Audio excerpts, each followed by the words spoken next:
everyone, welcome to my YouTube channel.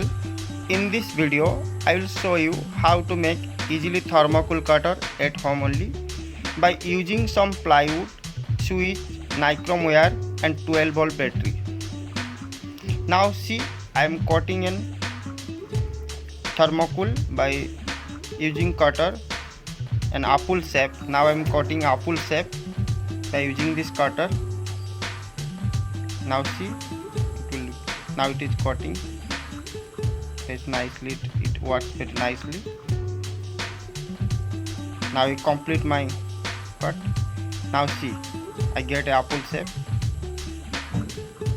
You can also make it at your home only and easily made cut of different shape, and you can develop also your project work.